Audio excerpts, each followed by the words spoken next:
d'entrer dans le plan de résistance concernant la femme, d'aborder véritablement le sujet de l'esprit d'Isabelle, je vais dire quelque chose de spécifique. L'esprit de domination, c'était la punition. L'esprit de domination, c'était la punition de Dieu sur les femmes, en commençant par l'ancêtre de nous tous, y compris les femmes. Donc, si une femme domine sur son mari, c'est encore beaucoup plus grave. Ça, c'est une transition maintenant pour le sujet. Parce que la domination doit venir des hommes qui ne connaissent pas Dieu. Pourquoi? Parce que la domination, c'est la punition de Dieu sur les femmes, depuis Ève. Mais si il y a une femme parmi nous qui domine sur son mari, oh là là là là là là là là là là là, c'est beaucoup plus grave. Ça dit, c'est même pas prévu dans le plan de Dieu. Est-ce que vous comprenez? Ça dit, c'est contraire. Et malheureusement, il y a quelques femmes parmi nous actuellement qui dominent sur leur mari. Quand elle dit dominer, ça dit, quand elle parle comme ça, le mari tremble. Malheureusement, femme, c'est normal qu'un chrétien, qu'un non-chrétien domine. C'est normal. Je reprends. C'est normal qu'un non-chrétien domine. Parce qu'il ne connaît pas Dieu. Et parce que le non-chrétien qui épouse sa femme, peut-être qui est aussi non-chrétienne, sans le savoir, est l'instrument de punition de Genèse chapitre 3, verset 16. Est-ce que vous comprenez? Maintenant, le vrai chrétien cesse d'être l'instrument de punition en étant en domination. La femme qui domine sur un homme, oh là là, je vous assure que c'est abominablement abominable. La femme qui domine sur un homme. C'est-à-dire que cela n'est même pas dans la Bible. Ce n'est même pas.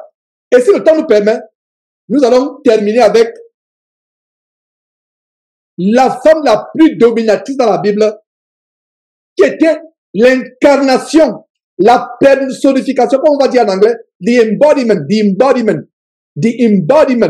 C'est-à-dire que la personnification, l'incarnation de l'esprit d'Isabelle, ça vient de son nom, Jézabel. C'est un démon. Oh là là. Et quand il y a l'esprit d'Isabelle dans un couple, ça va avec l'esprit d'Achab. L'esprit d'Achab, le mari d'Isabelle, c'est le caractère efféminé. Comme on dit dans le monde, c'est la femme qui porte le pantalon dans le foyer et c'est l'homme qui porte la jupe et la robe, ou le kaba. Ou dire, la robe légendaire des Camerounais, le kabangodo. C'est le mari maintenant qui porte le kaba. La femme porte le jean destroyer. Il ne faut pas que ce soit ainsi. C'est une transition forte, terrifiante. Femme, tu domines sur ton mari. Oh là là, puisque c'est même pas dans la Bible. C'est pour cela que vous allez voir comment Jézabel a été déchiquetée en 2 Rois chapitre 9. On va, si l'occasion, on va voir très rapidement. Peut-être que je vais faire une étude approfondie d'Isabelle. L'histoire d'Isabelle approfondie. Que Dieu me donne d'étudier en profondeur Isabelle. Mais, à partir d'aujourd'hui, vous pouvez lire vous-même 1 Roi chapitre 16, 1 Roi chapitre 18, 1 Roi chapitre 19, 1 Roi chapitre 21 et 2 Rois chapitre 9, l'histoire d'Isabelle. Donc, je reprends pour comprendre l'histoire d'Isabelle. Lisez ce chapitre, 1 Roi chapitre 16, 1 Roi chapitre 18, 1 Roi chapitre 19, 1 Roi chapitre 21 et 2 Rois chapitre 9. On va voir quelques versets choisis tout à l'heure. Donc, l'esprit de domination, si une femme domine, quand elle passe le mari qui se tait, je ne parle pas des femmes qui ne connaissent pas Dieu, des femmes du monde.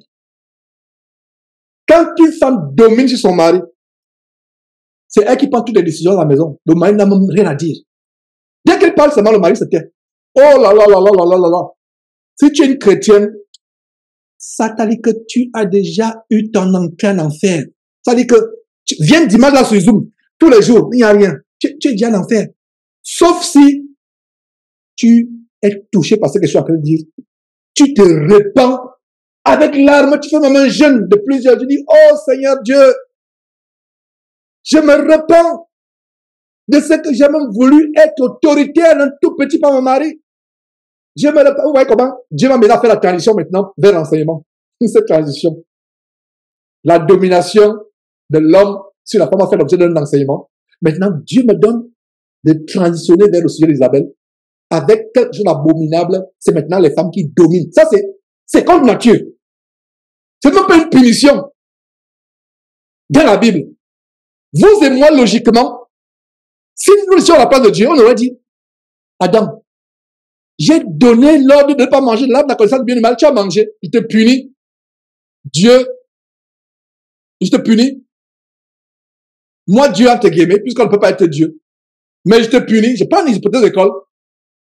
Si vous et moi on était à la place de Dieu, on devait dire, Adam, puisque tu n'as pas eu l'autorité, tu pèses l'autorité et la femme va dominer toute la vie. Mais la bonne nouvelle, c'est que nous ne sommes pas Dieu. Ça aurait été logique. Vous voyez? Mais malgré le fait que l'homme s'est fait avoir, l'homme s'est fait abuser, l'homme a payé son autorité, est-ce que Dieu lui a enlevé l'autorité? Non! Dieu aurait, si vous demandez sur Dieu, et heureusement, qu'on ne pourra jamais même penser une seule seconde être Dieu. Dieu est Dieu. Il n'a pas mis en compte une petite seconde d'autorité là-dedans. Mais qu'est-ce qu'il dit? Parce que la logique aurait voulu que je te donne un ordre, tu manques d'autorité. Ok, comme tu as perdu l'autorité, la femme va dominer sur toi. Non, Dieu n'a pas dit cela. Dieu dit plus de le contraire de la femme. L'homme que tu as voulu séduire, que tu as séduit, pas que tu as voulu séduire, que tu as trompé, c'est lui qui va dominer sur toi. Conclusion, une femme qui domine sur un homme. Oh là là, seul en Christ. Repens-toi. Ne domine pas. Mon mari, il y a des choses. J'ai eu un témoignage il y a quelques jours. Une sœur en Christ qui avait un projet avec son mari. Et elle se disait que si elle dit ceci à son mari va se rebuter. Il va refuser, il sera peut-être, il va prendre ça mal. Mais elle a mis ça en prière. Surprise de surprise, c'est le mari qui lui a proposé ce pourquoi elle priait. Elle a tout simplement mis en prière. À supposer que, je prends un exemple, pour ne pas entrer dans l'intimité de cette famille. Je prends un exemple. La femme pense que c'est mieux d'aller à la ville A, habiter, commencer la vie là-bas. Et la femme a raison parce que c'est Dieu qui lui a montré. Le mari lui pense que non, on ne va pas à la ville A, allons à la ville B. Le mari dit non, c'est la ville B. La femme ne s'est pas rebuffée, elle ne s'est pas opposée. Elle n'a pas été autoritaire. Non, c'était comme ça, elle va divorcer. Non, on va à A. J'ai dit, c'est mieux. Non, qu'est-ce qu'elle a fait? Dans son cœur, elle a dit, Seigneur, si c'est ta volonté qu'on aille à A, on ira à A. Des mois après, les yeux du mari s'ouvrent. Chérie, mais allons à A. A, c'est meilleur. Et la sœur témoigne seulement dit, en fait, j'ai prié pour ça. Et Dieu a ouvert tes yeux pour qu'on aille à A. Voilà comment. C'est comme ça le bonheur dans le foyer. Maintenant, si c'était la querelle, non, toi tu vas là, non, la B, non seulement c'est la querelle, et pire encore, les enfants expérimentent ces querelles-là. Les enfants expérimentent les querelles. Les enfants expérimentent les querelles, c'est pas bon. Non, il y a les éclairs de voix. Aujourd'hui, les voisins entendent les cantiques. Demain, ils entendent les querelles. Il y a des choses terribles dans les couples chrétiens. Les voisins entendent les cantiques, on chante. Demain, c'est les bagarres, c'est les insultes. Et généralement, si vous êtes dans un endroit où vous avez des voisins juste à côté, ils vont rire. Ils vont regardez-moi les rigolos là. Regardez-moi les farceurs là, les clowns. On dit en français clown. Regardez-moi les clowns là. Aujourd'hui, c'est les cantiques à tue-tête. Demain, c'est les bagarres. Les casseroles qui volent à travers la barrière commune. Les casseroles qui volent. Parler de Christ à ces gens-là, quelqu'un va insulter Christ. Est-ce que vous pensez que c'est les faux pasteurs seulement qui font blasphémer le nom de Dieu? Non, c'est nous-mêmes. Les maisons chrétiennes doivent être les maisons de paix. Quand tu entres comme ça, tu dis que tu sens une atmosphère de paix, tu sens vraiment, tu sens la paix. Tu sens la paix. Si vous êtes vous qui me suivez, quelqu'un est venu, la personne entre, il y a eu des témoignages, la personne entre sur un couple chrétien, il y a certains parmi nous ici. Il dit vraiment, je sens quelque chose d'exceptionnel dans votre maison. Je sens quelque chose. Non, dis à la personne qui a rien. Ce que tu sens là, c'est la parole de Dieu. Christ est dans notre maison. Christ est dans. Comment Christ est dans ta maison? Il y a les querelles. Matin, midi, soir. Vous vous insultez. Toutes ces choses. Christ ne peut pas être dans cette maison. Et maintenant, vous allez dire, oh, mettons-nous à prier, on a un projet. Non, ne tentez même pas. Que chacun prie de son côté. Ne tentez même pas. Vous mettez en prière, vous priez quoi? La femme est insoumise. Le mari est violent. Maintenant, avant de vous mettre en prière, pour ce projet que vous avez, cet enseignement est bien à propos. Règle ta vie, ma soeur. Mon frère, règle ta vie. Et maintenant, quand vous allez prier, je vous assure que vous viendrez dimanche, vous allez témoigner dans quelques jours. Le diable nous règle. Et je suis content de ce que je l'expose en profondeur dimanche après dimanche. Voilà comment des projets sont bloqués dans les foyers. Tout tourne en rond. Mais tout tourne en rond, c'est évident. Les voisins entendent les cantiques aujourd'hui. Demain, c'est les états de voix, c'est les insultes. Les insultes. Les insultes. Comme dans un sous-quartier, quelqu'un est insulté. Ça veut dire que, non, j'ai écouté, ça veut dire que juste ça, cette insulte, s'il n'y avait pas les enfants de nous, je devais vous donner une serait-ce que figurativement, cette insulte, même figurativement, ça m'a choqué jusqu'à présent. Ça m'a choqué. Ça s'est passé peut-être il y a 40 ans. Mais c'est dans ma tête. Je dis, comment une femme peut insulter comme ça, un mari comme ça, publiquement? Et ça se passe dans les couples chrétiens. On entend les cantiques aujourd'hui, on entend les gens, le soir là. Et les voisins, je sais pas, ils chantent là. Donc, le soir là, tu vas entendre les chansons selon une autre genre de chansons. Et voilà comment les gens se moquent de Christ à cause de nous. Alors, mes frères, surtout mes sœurs, Dieu a en horreur la femme qui prend l'autorité sur l'homme, qui domine. C'est contre nature. Puisque ce n'est même pas dans la Bible. C'est-à-dire que tu fais quelque chose que Dieu, c'est-à-dire que tu es désagréable aux yeux de Dieu, sœur. Même une petite sœur. Et surtout, je dis souvent aux sœurs en Christ que le meilleur enseignement que vous donnez à vos enfants, c'est votre comportement. Des sœurs m'appellent Georges, est-ce qu'elle peut enseigner la Bible à mes filles? Tu vas enseigner la Bible à ta fille. Ton mari n'est pas chrétien. Tu enseignes la Bible à ta fille le matin. C'est qu'il n'est même pas permis. Le soir, dès que le mari vient, c'est toi, vraiment, je suis fatigué. Est-ce que chérie, tu peux me faire à manger? C'est même désagréable qu'un mari demande. Et c'est un mari incroyant. Chérie, serre-moi à manger. Le mari est rentré du travail, c'est lui qui va dire serre-moi à manger. Ça veut dire que depuis la porte, tu dois l'attendre. Depuis la porte, tu prends son sac. Sœur, ne levez pas la main. Combien parmi vous, vous êtes à la maison, peut-être vous ne travaillez pas. Le mari entre, il s'assoit. Combien parmi vous, vous êtes baissé pour délasser les chaussures? Porter une cuvette d'eau chaude. Et que toute la journée, tu as travaillé, peut-être tu travailles dans un chantier debout. Avant de parler un peu, relaxe-toi. Mets les pieds dans l'eau chaude en savourant le bon bobolo que je t'ai fait avec, je ne sais pas, le dolé. Combien parmi nous? C'est aussi simple que ça. Et cet homme-là ne va pas, et je parle aux sœurs en Christ qui sont mariés aux incroyants. C'est vrai, sœur, il y a des hommes durs, caractère, c'est les véritables démons, entre guillemets. Mais, fais ta part. Le matin, tu enseignes la Bible à ta fille. Le mari incroyant vient le soir. Tu es là, sur le canapé, en train de faire n'importe quoi.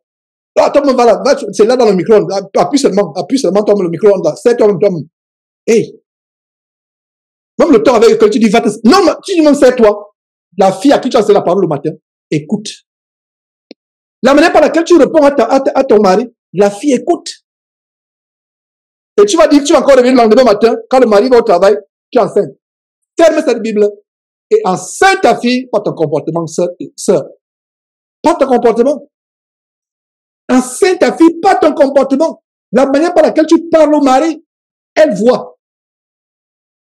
J'ai toujours honoré ma mère derrière ses enseignements. Je vous ai toujours dit que c'est moi qui enseigne la parole de Dieu à ma mère. Mais il y a une chose, cette mère animiste qui m'a porté 6 mois dans le ventre, pas 9 mois, 6 mois, prématuré, qui m'a porté 6 mois dans le ventre. Cette mère animiste qui m'a fréquenté les marabouts, mais le souvenir que j'ai d'elle, elle enseignait avec son comportement. Il y a un ustensile de cuisine Bantou, c'est une pièce de bois bien taillée avec laquelle on épluche le plantain, la banane. Quand une de mes soeurs, mes grandes sœurs est assise de manière désobligeante, elle vient venir avec amour, douceur, elle colle, elle se comporte comme ça elle-même. Même son comportement, sa douceur, je n'ai jamais entendu ma mère élever la voix devant mon père. Jamais. Waouh! Waouh! Je n'ai jamais la douceur que cette femme avait. Je n'avais jamais vu. Malheureusement, ces filles n'ont pas pris ça. Ma petite sœur dont j'ai parlé tout à l'heure, ce n'est que la parole de Dieu qui l'a transformée. Mais mes sœurs n'ont pas pris ça. Malheureusement. Mais elle a fait sa part. La douceur qu'elle avait. Je n'ai jamais entendu dire non à mon père. Elle parle avec douceur, avec respect. Tous les jours, la table de mon père était faite. Tous les jours, il rentre du travail. Tous les jours, la table était faite. Il rentre table, des fois, il dort dans le poste de police, c'est un policier. Le lendemain matin, même la table, le lendemain, même quand elle attend jusqu'à minuit, 1h. Elle sommeille même là. Quand il rentre à 2, elle se saute. Dieu m'est témoin, je ne mens pas. Si vous connaissez un de mes parents à Yaoundé, allez demander à mes parents, est-ce que ce que dit Georges est vrai? Tout le monde va vous dire que c'est vrai. Mais elle ne connaissait pas Christ. Et Dieu m'a donné de lui prêcher la parole de Dieu avant de mourir. Elle faisait la table. Elle attendait son mari. La nourriture pouvait venir le lendemain s'il dormait. Il n'y avait pas le téléphone à l'époque, tu peux appeler pour dire que, chère épouse, je vais dormir dans le poste de police comme matin, donc, je ne sais pas. Tous les jours, la table était faite. Est-ce que c'est le même standard qu'il y a aujourd'hui? Ça, en Christ. Fais-tu la table tous les jours à ton mari? Réponds-tu à ton mari avec douceur, avec calme, etc. C'est pour ça que nous devons enseigner nos filles. J'ai dit souvent aux filles, si, par la grâce de Dieu, vous mariez, vous allez mériter au plus beau point si votre mari se plaint de l'insoumission. Ah là là, tout sauf ça. Dieu a en horreur l'insoumission. Parce qu'il faut que nous, chrétiens, nous pensons comme Dieu pense. Nous voyons comme Dieu pense. Et la Bible nous montre comment nous élever. Dieu a en horreur une femme qui manque de soumission à son mari. Dieu a en horreur. Dieu a en horreur. Beaucoup parmi vous aujourd'hui, peut-être vous êtes divorcés, le mari est parti, vous êtes seul, ou je ne sais pas, il y a quelque chose qui s'est passé. En vous examinant, si vous êtes honnête, vous allez dire que je mérite le fait que cet homme est parti. Il y a eu des témoignages. Une seule, la sœur Ruth du Tchad. J'ai témoigné. La sœur Ruth du Tchad. Un mari terrible qui faisait de mauvaises choses. L'impudicité, la colère, etc. Elle priait. Elle y interdisait de suivre les enseignements de Jésus-Christ. Elle était patiente, elle priait, elle l'aimait. Elle servait son mari avec douceur, avec patience. Quand elle m'a fait ce témoignage, elle dit, l'homme qui me péchait, qui me brutalisait, qui était violent, qui était terrible, qui m'empêchait de suivre Jésus-Christ, c'est lui aujourd'hui qui nous enseigne la parole de Dieu. Ruth est au Tchad, la frontière Cameroun-Tchad, c'est une Tchadienne. Dieu ne ment pas.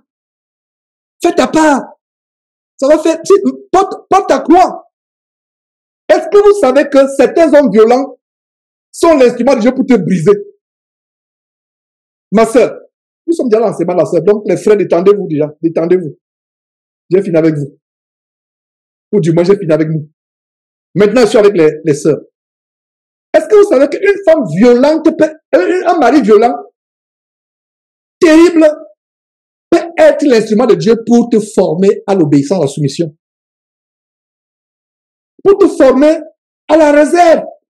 Pour expérimenter la crainte. Parce que une femme ne peut pas craindre Dieu si elle ne craint pas son mari. Et je vais dire, sœur chrétienne, ton mari, avant de ton mari, est le remplaçant de Jésus qui est devant toi. Si tu doutes, va lire 1 Corinthiens chapitre 11, verset 3. La hiérarchie. L'homme, Dieu est le chef de Christ, Christ est le chef de l'homme, l'homme est le chef de la femme. Voilà la hiérarchie. Si tu ne crains pas tes guillemets, c'est pas la crainte qui est un dictateur, mais la crainte de Dieu. Je ne vois pas Dieu comme un dictateur. Moi, votre frère Georges.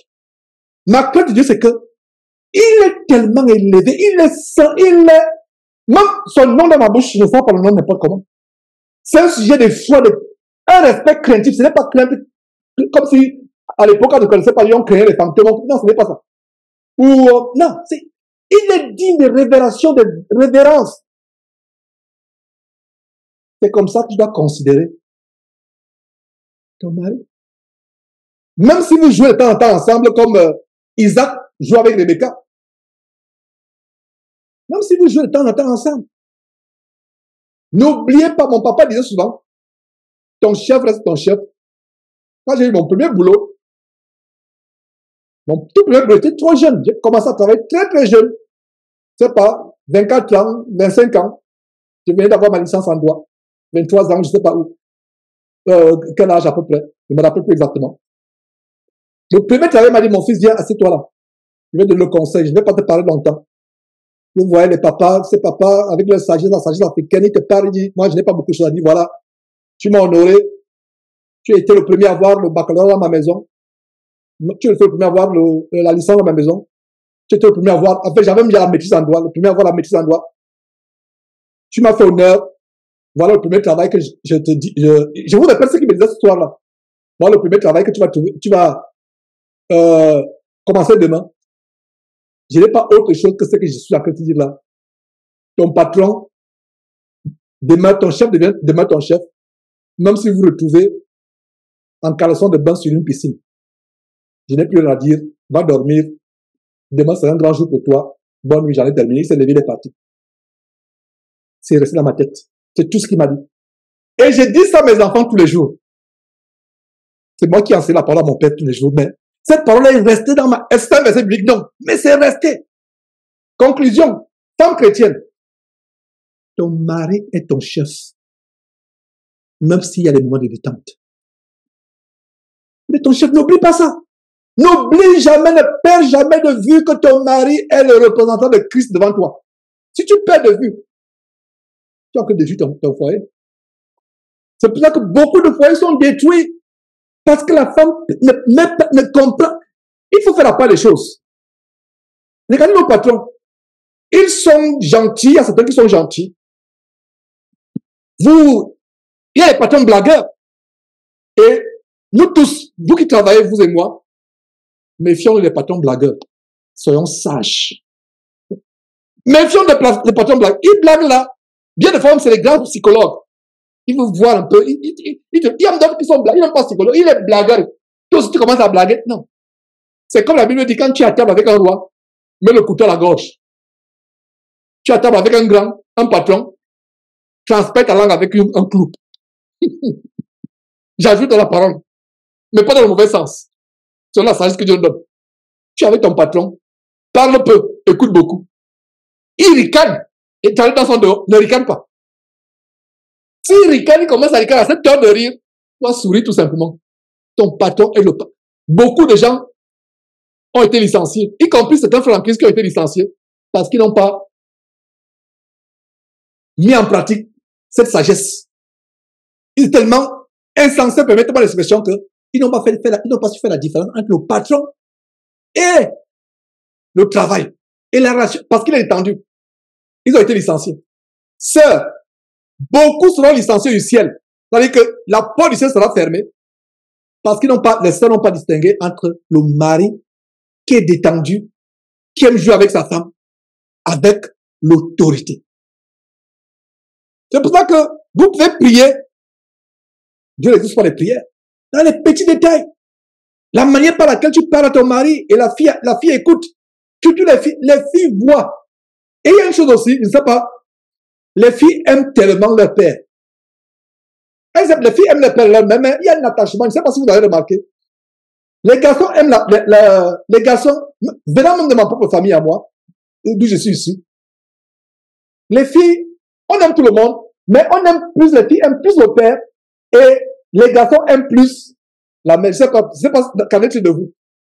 Mais c'est ce que j'ai observé. Ça peut être aussi le contraire. Mais à supposer que c'est le cas d'une fille qui est tellement attachée à son père et voit comment tu parles mal à son père à qui elle est attachée, elle sera traumatisée. Est-ce que vous savez qu'il y a même des sœurs en qui, si on fait ce témoignage, c'est la fille maintenant qui la fille à qui elle se permet d'enseigner la parole de Dieu, va dire, maman, c'est pas comme ça qu'on parle à papa. C'est pas comme ça. Quelle honte! C'est maintenant la fille qui te dit, papa, c'est pas comme ça. Et la fille à quel âge? Elle a 11 ans, elle a 12 ans. Elle dit, non, c'est pas comme ça qu'on parle à papa, maman. C'est pas comme ça. Essaie de changer la manière de parler, papa, maman. Voilà. Vous avez compris que c'est l'histoire qui vient d'Europe. Mes frères et sœurs. Donc, s'il vous plaît, sœurs, si vous êtes affligé dans votre cœur, chantez les cantiques dans votre cœur parce que la délivrance est proche. Parce que le diable va vous faire détester. Il va vous faire sommeiller. Ça va faire vous détester. Je n'aimerais pas être votre ennemi en vous disant la vérité.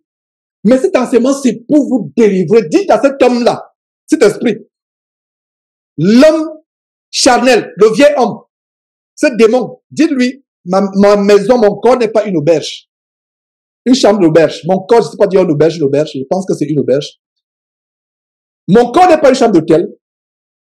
Mon corps n'est pas un Airbnb, une maison de location. Tu vas sortir de mon corps. Que tu sois là de manière sournoise ou pas sournoise. Alors, plongeons dans l'enseignement maintenant. Le Seigneur Jésus, en passant, expose l'esprit d'Isabelle. On va voir cela en Apocalypse chapitre 2, verset 20. L'esprit d'Isabelle, en fait, c'est une puissance d'envoûtement satanique, de possession satanique. Je sais un peu décrire l'esprit d'Isabelle. Notez ceci, mes frères, notez. Mettez les manifestations de l'esprit d'Isabelle. C'est un démon, c'est une puissance d'aveuglement qui est entrée en enfer. Il y a la rébellion. Premier tiret, la rébellion. Deuxième tiret, l'insoumission. Les deux vont de pair, mais je vais mettre l'accent sur la rébellion et l'insoumission. Il y a l'esprit de masculinité. C'est-à-dire que quand vous voulez être autoritaire, l'esprit de masculinité. Et il y a certaines personnes, vous voyez, on dit, cette fille-là, c'est un garçon manqué. En fait, c'est l'esprit de masculinité. Lesbianisme et autres. C'est l'esprit d'Isabelle. Vouloir dominer sur les hommes. C'est l'esprit d'Isabelle. La séduction. Vouloir séduire. Dans les églises, certains sœurs ont témoigné. Elle se dandinait comme un serpent, elle arrive en retard. Pour quand elle passe là, les gens se retournent pour sentir son parfum. Ou pour admirer ses courbes avec sa robe impudique, diabolique, moulante. C'est l'esprit d'Isabelle. L'usage des produits cosmétiques et les vêtements mondains, c'est l'esprit d'Isabelle. Le mensonge, c'est l'esprit d'Isabelle. La médisance, la ruse et la malice, c'est l'esprit d'Isabelle. Le meurtre, tuer, spirituellement ou physiquement, c'est l'esprit d'Isabelle. Avoir la démangeaison d'enseigner la parole de Dieu. C'est fort. Il y a certaines sœurs en Christ. Elles sont pieuses apparemment, mais il y a ça qu'elle veut. Elle veut toujours enseigner. Elle veut enseigner. C'est la manifestation de l'esprit d'Isabelle. Indirectement. J'ai connu une sœur, je ne sais pas son nom. J'ai continué à prier pour elle, pour qu'elle revienne. S'était égarée dangereusement. Elle était devenue une véritable psalmiste. Donc, elle composait les cantiques. Maintenant, ces cantiques, à un moment, c'était des enseignements. Je ne sais pas si les frères de Paris à l'époque ont détecté cela. Mais moi, j'ai détecté. Elle voulait enseigner au travers des cantiques. J'ai détecté cela. Elle n'est plus avec nous. Ma prière, une bien-aimée nous a rendu visite 2 fois au Texas. Bien-aimée, merveilleuse femme. Mais elle a un esprit d'Isabelle. Elle avait, enfin, Ça fait longtemps. J'espère qu'elle a été délivrée, mais je ne pense pas qu'elle a été délivrée. Parce qu'elle a pris une voie d'égarement. La rébellion au mari. La deuxième fois, elle est venue avec son mari, elle nous a rendu avec son mari. Cet esprit était visible. Et qu'est-ce qui s'est passé? Le mari est incroyant. Et c'est comme s'il a imposé même la deuxième visite au mari. Le mari, tu vois, le genre de mari il ne veut pas de problèmes. Il y a le genre de mari comme cela. Ce n'est même pas qu'il a l'esprit d'achat, non, il ne veut pas de problèmes. Donc, la deuxième fois, elle a imposé la visite au mari. J'ouvre une parenthèse et je pense que vous allez trouver une instruction par rapport à cette parenthèse que j'ouvre. Elle a imposé la visite à son mari à Houston. Le mari est venu. Je suis parti faire les courses avec le mari. J'ai dit au mari, choisis tout ce que tu veux dans ce magasin qui va, pendant ton séjour, les choses peut-être que tu aimes en France, etc. La femme n'était pas là. J'étais là avec lui. Donc, nous deux. C'était au cas où j'ai commencé à exhorter par rapport à lui. Choisis tout ce que tu veux. Ce qui va te manquer pas. Il devait faire, je crois, 1 semaine, 2 semaines. Hein. Donc, choisis tout ce que tu veux là-bas, qui te manque, qui va te manquer. Sois à l'aise. J'aimerais que tu sois vraiment à l'aise. Sois chez toi. Et je ne dis pas comme la politesse, oh, sois à l'aise. Non. Quand un chrétien dit sois à l'aise comme chez toi, ça veut dire que un chrétien, ce qui est dans le cœur n'est pas différent de ce qui est dans la langue. Sinon, vous avez l'esprit de duplicité. Quand un chrétien te dit sois à l'aise comme chez toi, oh là là. Donc, je lui dis sois à l'aise au Texas pendant ton séjour. Est-ce qu'il y a des choses, bon, voilà. Il a pris un chariot. J'ai pris un chariot. Donc, mettons dans le chariot tout ce que tu veux pendant ton séjour. Parce qu'on n'aura pas le temps de faire les courses, etc. Il a commencé par une papaye. Il dit, oh, il y a la papaye ici. Oh là là, la papaye. Il a pris une grosse papaye, il l'a mis dans le chariot. Il était tellement content. Et j'étais content qu'il était content. On a continué. Il a vu la Heineken. Oh, la Heineken. Oh, mais mon épouse, oh, il me regarde comme ça, comme un petit enfant. Il me regarde, oh, mais la Heineken. Mes frères, je vais vous choquer. C'est moi qui ai pris. J'ai mis dans le chariot. J'ai dit, tu en veux encore combien? Quand il m'a regardé, il a pris. Il a encore ajouté. Il me regarde, il sourit. Il a dit, que cet homme-là devient chrétien. Merveilleux. Il a souri comme un enfant, il était content. J'ai mis la Heineken. Vous êtes choqués, n'est-ce pas? Mes frères, soyons sages. Je ne bois pas de bière. Je ne vous recommanderai pas de boire de bière. J'ai mis la Heineken. Si vous êtes choqués, si vous me critiquez, comprenez seulement la suite. Ha! Il me dit, Jean, tu es sûr? C'est un Camerounais aussi, mais quand il parle déjà comme un Français. Oh, Jean, tu es sûr? Jean, mais Jean, tu blagues là? Tu blagues? Tu blagues? Je dis non. J'ai dit, je ne blague pas. Je ne blague pas, c'est sûr. Je suis, Jean, tu es, oh, mais là, ça va me faire des problèmes, hein, Georges, à la maison, là. Mais Georges, tu es, il dit non, mais, Rémi. Oh! Nous sommes arrivés. Les sœurs, confortent et non, c'était merveilleux. Commencez. Dans les courses, on a fait beaucoup de courses. La sœur est venue furieuse en courant. Georges, qu'est-ce qu'il y a dans les courses? Qu'est-ce que tu attends, Pascal? Je leur ai dit, mais qu'est-ce que tu attends, Pascal? Mais Georges, qu'est-ce que tu as? Il dit, oh, j'ai envie de donner son nom. Je l'aime beaucoup. Je l'aime, oh là là. Je l'ai appelé affectueusement, non, calme-toi. Calme-toi. Calme-toi. Assieds-toi. Reste assise. Dieu m'a donné des paroles qui ont fendu son cœur. Oh là là, je me rappelle. C'est-à-dire que je lui parlais comme si cet homme-là est dans la chair. C'est ton chef. Il n'est pas converti. C'est pas l'ivrogne. Et toutes ces beautés-là sont restées. Parce que il n'a pas fini. Après là, je sais même pas, on a jeté la poubelle. Est-ce que vous voyez?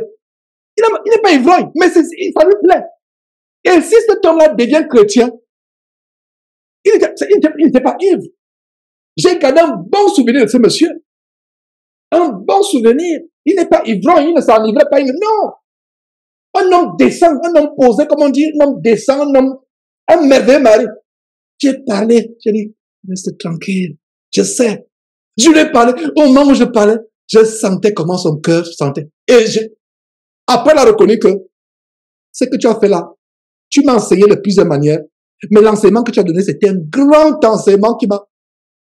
Mais plus tard, ce qui est arrivé, le diable est toujours derrière nous, Satan. Qu'est-ce qu'il veut? Et remarquez une chose, si vous décidez de plaire à Dieu, le diable sera après vous. Donc commençons à prier. Priez pour cette sœur-là. Je ne vais pas donner son nom. Les frères de l'église de Paris connaissent, certains connaissent de qui je parle. Merveilleuse femme, hein? Merveilleuse femme. Mais elle avait l'esprit d'Isabelle tellement agressif. Au moment, à Yaoundé, quand on est là, le genre qu'elle est tellement serviable, elle, engagée. Quand il faut quand il faut trouver un endroit, un emplacement pour qu'il y ait un séminaire, oh là là, elle va se battre. Elle va se battre, effectivement. Il a été porté à mon attention que elle s'est disputée avec un de ses grands frères. Ils allaient même arriver aux mains parce qu'elle voulait imposer qu'on fasse la réunion dans la maison familiale. Et j'ai su ça plus tard. Si j'avais su ça sur le champ, je lui ai dit non, non, non, non, on va trouver un autre endroit. C'est ton grand frère, tu dois lui respect. C'est le genre. Et elle n'est pas une mauvaise femme.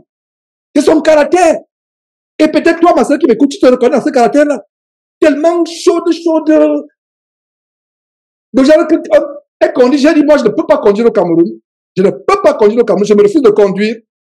C'est pas parce que j'ai peur. Non, non, il faut pas. Je ne peux pas conduire. Donc, c'est elle qui conduisait. Quand elle fait les collines, je sais qu'elle ne connaissent pas. Il y a on appelle la ville de cette colline. Quand elle conduit, vous avez l'impression que c'est un militaire. C'est sa nature. Est-ce que c'est mauvais qu'une femme soit engagée, une bosseuse? Quand elle se met dans la cuisine, oh là là. À l'époque, j'avais commencé à travailler quand elle est venue avec son mari la deuxième fois. Je devais me réveiller souvent à 5 heures du matin, confortablement pour aller au boulot. 3 heures debout, on entend seulement les cantiques, elle chante les cantiques en préparant. Merveilleuse. Et des fois, comment il y avait je ne sais pas si malfonction en anglais, ça veut dire qu'il y avait un problème de tuyauterie, de canalisation. La chimie de la cuisine donnait directement dans notre chambre. Ça veut dire que si vous préparez la cuisine, je ne sais pas, il y avait un problème, et nous sommes bons. C'est une maison de location, on est parti de là. Et donc, quand tu te lèves à 3 heures du matin, tu regardes, qu'est-ce qui te réveille, c'est la cuisson de la cuisine. Tu regardes l'heure, elle est là, tous les jours. Merveilleuse sœur, je vous assure, merveilleuse sœur. C'est même avec beaucoup d'amour et beaucoup de nostalgie que je vous parle d'elle. Mais je crois qu'elle va revenir. Gardons-la en prière. Donc voilà l'exemple. Et voyez comment, mes frères et sœurs, elle s'est calmée. Son cœur, je lui ai dit non. Il n'est pas ivrogne. C'est ce qu'il aime. Je lui ai dit, prends tout ce que tu aimes dans le magasin, mets dans le chariot. Quand je suis arrivé, je n'étais pas surpris qu'il dise, parce que je lui ai dit, prends tout ce que tu aimes. Moi, l'alcool, la bière ancrée dans ma maison, oh là, c'est un scandale. Mais ce jour-là, la bière ancrée dans ma maison, j'enseignais. Et il me dit, oh, et regarde ce qu'il me confesse après. J'étais seul à seul. C'est la première fois que je parle ça publiquement. Oh, mais moi, je te prenais comme un, je ne sais pas, j'ai envie d'imiter comme la manière de parler. Merveilleux homme. Oh, moi, je te prenais comme un taliban, hein, comme un taliban. Vraiment, là, tu m'as surpris, hein. Je disais que c'est une secte qu'on ne peut plus même boire, etc. Mais vraiment, ce que tu as fait là, ça me touche vraiment, ça me touche. Il était allé en France, il était un gamin. Il était touché, il était choqué. Voilà comment nous pouvons enseigner la parole de Dieu. Est-ce que moi, je tolère la bière? Non, je ne tolère pas la bière. La seule chose qui peut entrer dans ma maison, c'est le vin. Parce que le vin fait partie aussi du repas du Seigneur.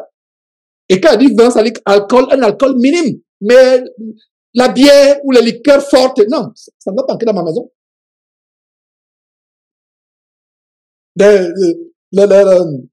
La bière, non. Le vin, ou peut-être des arômes de liqueurs pour la pâtisserie.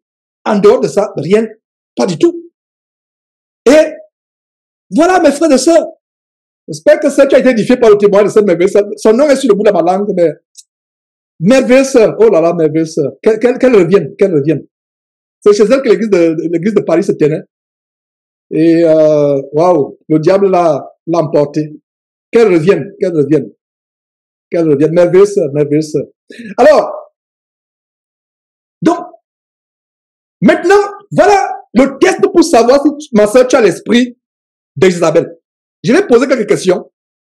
Et si tu réponds par oui, et c'est pas là on va finir, si tu réponds par oui, c'est parce c'est que tu as cet esprit d'Isabelle. Je pense que plus tard, je vais approfondir. Parce que ce que je voulais enseigner, j'ai à cœur de laisser ça pour un enseignement prochain. Si c'est la volonté de Dieu, peut-être. Humainement, je renvoie ça à dimanche prochain, humainement. Mais si dimanche prochain, je reviens avec un enseignement, c'est que Dieu a voulu. Mais humainement, selon, parce que la Bible dit les projets que nous prenons, ça vient de l'homme, de l'intelligence. Mais si Dieu agrée, on va continuer à approfondir avec l'esprit d'Isabelle. Mais aujourd'hui, je vais tout simplement introduire et on va séparer. Pour que vous allez méditer cet enseignement parce qu'il y a tellement de choses qui ont été dites. Et je vous encourage, prenez un temps, priez, détendez-vous, mangez, mettez-vous à l'aise et je ne sais pas quoi. Et trouvez un temps pour recevoir encore cet enseignement d'aujourd'hui. Il y a des délivrances. Beaucoup de ça en Christ sont déjà en enfer sans s'en rendre compte. Mais nous sommes ici dimanche après dimanche. Peut-être toi qui me suis, ton épouse me mettre en direction depuis l'enfer, tu ne sais pas. Mais elle sera convaincue dans son cœur. Ma prière, c'est que Dieu convainc tout un chacun. Donc, je vais seulement énumérer et nous allons conclure l'enseignement. Nous avons vu la rébellion. Commençons d'abord par les manifestations les plus évidentes. L'attrait pour les produits cosmétiques. Si tu as des problèmes à te séparer des produits cosmétiques, c'est la première question. Je vais poser quoi là? Celle en crise actuellement qui me suit, par Zoom, par Telegram, par Facebook, ou bien vous qui allez suivre par la grâce de Dieu plus tard, si tu as des problèmes de te séparer des produits cosmétiques, l'esprit d'Isabelle est en plein. Quand l'homme de Dieu est allé tuer Isabelle, en 2 Rois chapitre 9, qu'est-ce qui s'est passé avec Isabelle? Elle a eu le temps, on vient pour la tuer, mais elle a le temps de mettre le phare aux paupières pour séduire. Donc il y a la séduction. Il y a l'esprit d'Isabelle en toi. Deuxième question. Sens-tu ce désir de séduire les gens dans la rue quand tu t'habilles, quand tu sors de la maison? Si tu sens ce désir de séduire les gens quand tu sors de la maison, c'est que tu as l'esprit d'Isabelle en toi. Et il a manifesté. Là, il ne donne même pas la manifestation. Est-ce que tu trouves difficile de te soumettre au mari, de lui reconnaître l'autorité, de le laisser parler, de ne pas le rabrouer? Si tu trouves ça difficile, c'est qu'il y a l'esprit d'Isabelle en toi. On va terminer par ces questions, que chacun réponde par ces questions et tu t'examines. Si toi, jeune fille ou femme, tu te sens attiré par les autres femmes, c'est l'esprit d'Isabelle qui est en toi, c'est l'esprit de masculinité. Parce qu'il n'y a que les hommes qui sont attirés par les femmes. Enfin, je vais dire qu'il n'y a que, disons, il n'y a que les femmes qui attirent, il n'y a que les femmes qui attirent un vrai homme. Un vrai homme. Et quand la femme, ça dit qu'un vrai homme, mais nous qui sommes un vrai homme, ça dit qu'un homme normal, animal qui ne connaît pas Dieu. Mais si une femme est attirée, quand elle voit une autre femme, elle est attirée par, enfin, elle est attirée par cette femme, je ne sais pas quoi. Il y a un problème de masculinité. Parce que ce n'est qu'un homme qui est attiré par les femmes, un homme normal qui ne connaît pas Dieu. Quand il voit une femme, l'homme charnel, mais si toi, une femme, c'est les autres femmes qui t'attirent, ça veut dire qu'il y a l'esprit de masculinité en toi, donc l'esprit d'Isabelle. Ça, c'est rare parmi nous, mais on ne sait jamais que chacun s'examine. De fois, c'est inconsciemment. Est-ce que tu luttes avec les pensées de lesbianisme? Est-ce que tu luttes, est-ce que tu bagarres avec l'espace? Quand tu regardes une autre femme, tu commences à t'enflammer et tu luttes contre ce sentiment. Isabelle en plein. Ces femmes pasteurs-là, pastoresses, pastrices, elles sont lesbiennes, pratiquantes ou conscientes. Beaucoup. Si elles étaient honnêtes, on va dire que ce fou-là, quand même, n'est pas aussi fou que ça, il dit la vérité. Enfin, ça descend, parlant de moi. Voilà comment il s'adresse à moi. Il parle de moi sur les réseaux sociaux. Ils vont dire, ce fou-là n'est pas aussi fou que ça. Il dit la vérité. Si tu sens les pulsions, toi, femme, tu regardes une autre, tu es attiré, tu luttes, tu résistes. Oh là là! L'esprit de masculinité est là. Une autre question. Est-ce que tu sens cette envie de dominer sur l'homme? De dominer, cette domination, prendre l'autorité sur lui. Rien que cette envie. Là, il y a l'esprit, mais il est sournois, il ne se manifeste pas. Tu n'as jamais dominé.